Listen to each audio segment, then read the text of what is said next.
Good morning students. आज पढ़ाई शुरू करने से पहले आज बहुत अच्छा दिन था, बिजी भी था।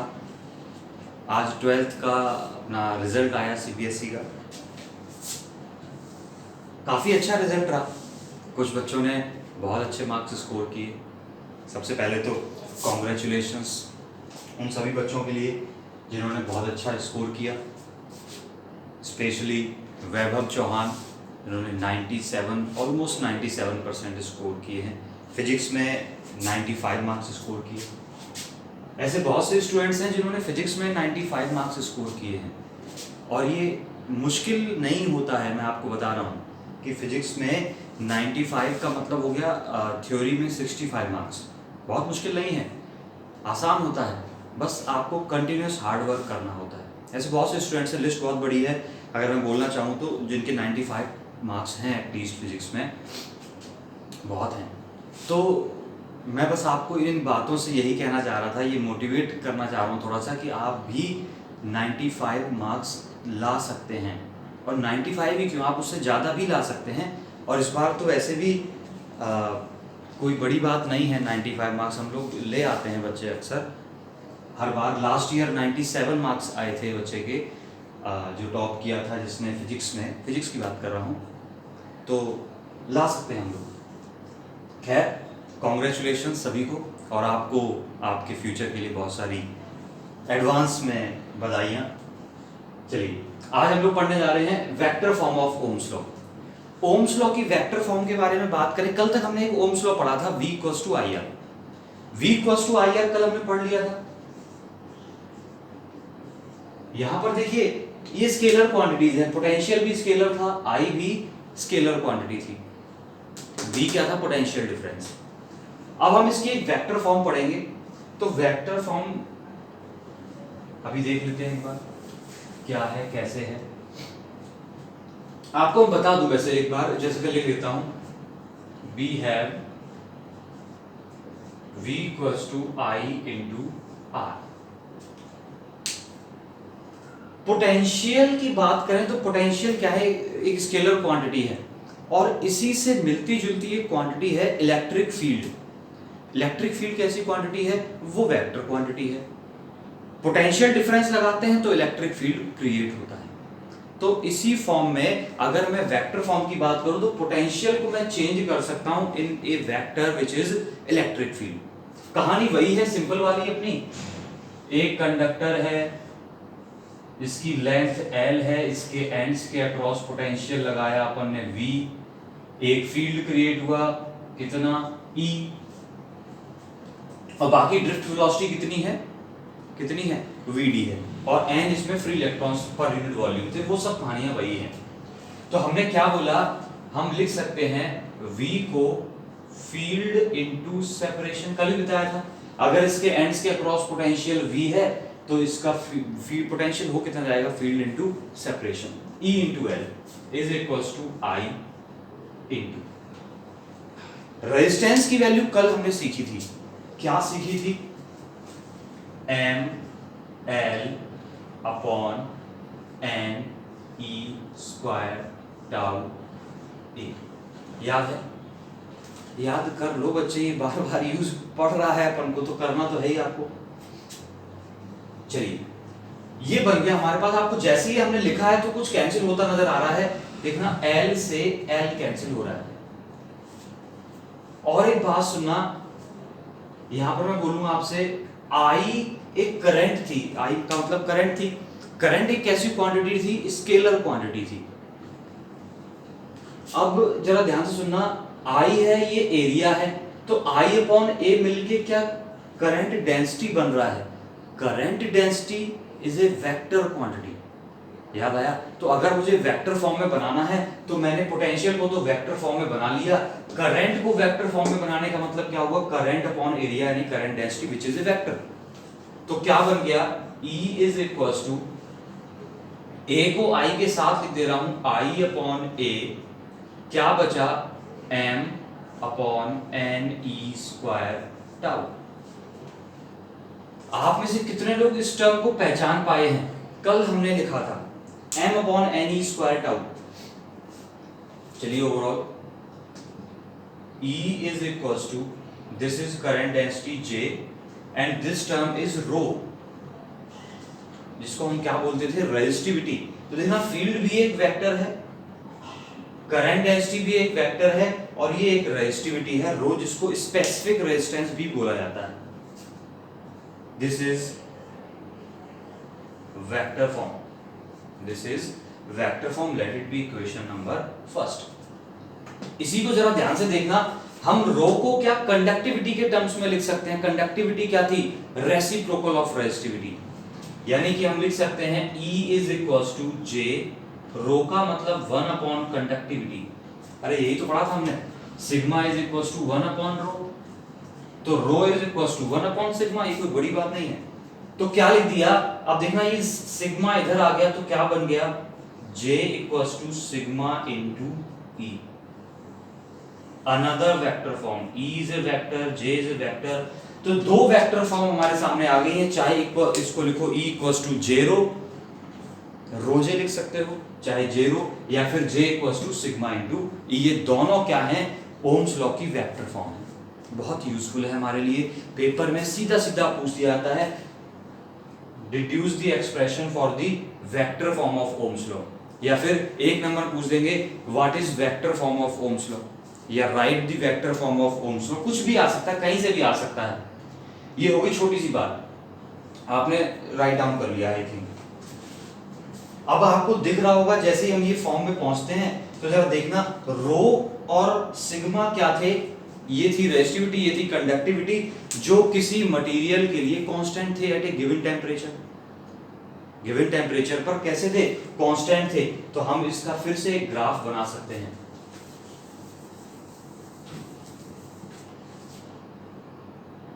ये सब हटा दे रहा हूं, दो इक्वेशन छोड़ रहा हूं केवल।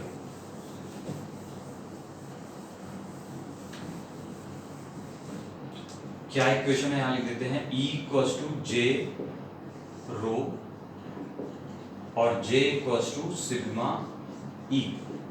ये दो इक्वेशंस हैं, कूलम कह रहा हूं, कौन सा लॉ पढ़ाई है हमने, अरे कौन सा था, ओम्स लॉ की। ग्राफ पढ़ रहे हैं इसके साथ ही, graph between E and J, current density और इलेक्ट्रिक फील्ड के बीच का ग्राफ। चलिए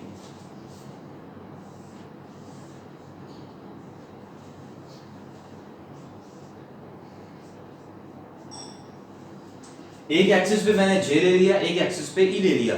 ग्राफ की बात करेंगे तो जरा देखना, J है और E है, क्या आप ध्यान से देख सकते हैं कि वही से स्ट्रेट लाइन बन गई है, y equals to mx, y equals to mx। यहां भी देखना y equals to mx, straight line बन गई है, देखना जरा ध्यान से। और एक बहुत कीमती बात बताऊंगा यहां पर, ये तो आप बोलेंगे सर हर बार ऐसा ही ग्राफ बन जाता है बड़ा अच्छा सा, चाहे E और J का इस इक्वेशन से ग्राफ करूं तब भी क्या है, y इक्वल्स टू mx, यहां पर भी क्या है, y इक्वल्स टू mx। अब थोड़ा बच्चे कंफ्यूज हो रहे होंगे, यहां पर y कोई और है, यहां पर y कोई और है, डोंट वरी, हमें स्लोप से मतलब है। अगर मैं E एक्सिस से देखूंगा, E ये वाला टर्म क्या होता है, m होता है ना, सबको इतने दिन में तो इतना तो पता चल गया, ये m होता है, यानी कि स्लोप होता है। अगर E एक्सिस से एंगल देखूंगा, स्लोप देखूंगा, तो वो क्या बताएगा, सिग्मा बताएगा, यानी कि ये वाला स्लोप मुझे क्या बताएगा, सिग्मा बताएगा। कंफर्म बात। और अगर J वाली एक्सिस से स्लोप देखूंगा, J वाली एक्सिस से एंगल देखूंगा, तो वो क्या बताएगा, मुझे रो बताएगा, यानी कि रेजिस्टिविटी बताएगा। बहुत छोटी सी बात बोली मैंने, हर एक बात पे फोकस करना। अगर J वाली साइड से स्लोप देखूंगा, यहां से दिख रहा है, J वाली साइड से स्लोप देखा तो क्या बताया, रेजिस्टिविटी। तो this slope tells me the resistivity of the conductor, and this one या this side tells us the कौन, कंडक्टिविटी ऑफ द कंडक्टर। सुन पाई है आपने एक लाइन। तो मैं अगर आपसे बोलूं कि ये ग्राफ है J और E के बीच में दो मटेरियल्स के लिए, this is for conductor 1, this is for conductor 2, आपको बताना है किसकी कंडक्टिविटी ज्यादा है, किसकी कंडक्टिविटी ज्यादा है। तो कंडक्टिविटी ज्यादा है तो आपके मन में सिग्मा आएगा, और आपको याद क्या रखना है, कुछ नहीं याद रखना, कतई कुछ याद नहीं, इक्वेशन याद होनी चाहिए, J equals to sigma E. Sigma पूछा है तो स्लोप कहां से देखेंगे, ई वाली एक्सिस से, तो ई वाली एक्सिस से स्लोप देखिए, किसका स्लोप ज्यादा, आप ऑब्वियसली बोल देंगे 2 का स्लोप ज्यादा, इसकी कंडक्टिविटी ज्यादा। कंफर्म बात है। और मैं अगर आपसे पूछूं कि इसी ग्राफ में एक और ग्राफ बना लेते हैं, कंफ्यूज मत होना, देखिए एक बार में फंसा दिया है मैंने, कतई नहीं फंसा पाओगे सर आप, छोटी मोटी बातें हम हाल सीख जाते हैं, बच्चे कह रहे हैं कुछ। इस ग्राफ में मैं आपसे पूछ रहा हूं रेजिस्टिविटी बताइए, क्या बताइए, रेजिस्टिविटी बताइए। तो रेजिस्टिविटी के लिए आपको इक्वेशन कौन सी याद है, E इक्वल्स टू J रो। अब रेजिस्टिविटी देखनी है तो स्लोप कहां से देखना है, J वाली एक्सिस से, ये कंडक्टर 1 है, ये कंडक्टर 2 है, तो J वाली एक्सिस से स्लोप देख लीजिए, किसका स्लोप ज्यादा है, J वाली एक्सिस है। मैंने देखा धोखा कर दिया एक बीच में, इस वाले ग्राफ में J और E ये थे, इस वाले ग्राफ में J और E पलट दिए, और जिसने नहीं देखा वो गड़बड़ कर गया। हमें ग्राफ कहां से देखना है, J एक्सिस से देखना है स्लोप, तभी रेजिस्टिविटी पता चलेगी। और J एक्सिस से स्लोप देखा किसका ज्यादा, अगेन सेकंड कंडक्टर का ज्यादा है ना, तो सेकंड कंडक्टर की रेजिस्टिविटी ज्यादा। और अगर इसी में पूछ दूं किसकी रेजिस्टिविटी ज्यादा है, तो आप ऑब्वियसली बोल सकते हैं कहां से देखेंगे, J एक्सिस से। तो कुछ बात मुद्दे की पता चली, आप इसको लिखेंगे कैसे, अब मैं लिखूंगा कैसे, ग्राफ आपने बनाना सीख लिया,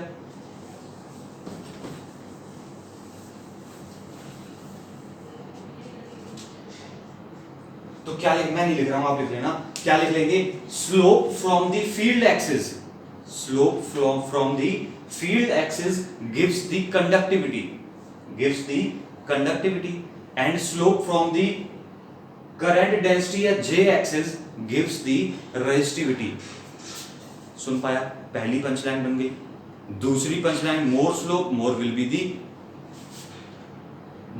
दी कंडक्टिविटी और resistivity depending on the from which axis you are considering the slope. I think आपने पूरी बातें सुन ली हैं, अगर सुन ली हैं तो इस लेक्चर को इतना ही रखते हैं। एक होमवर्क मैं आपको दे रहा हूं, आपको ओम्स लॉ के वो लिखने हैं, लिमिटेशंस ऑफ ओम्स लॉ आपको होमवर्क में लिखना है। क्या लिखना है, लिमिटेशंस ऑफ ओम्स लॉ। उससे पहले मैं आपको एक बात बता दूं, एक बहुत छोटा सा बेकार सा टर्म है, बहुत जगह यूज हो जाता है, ohmic conductors and non ohmic conductors.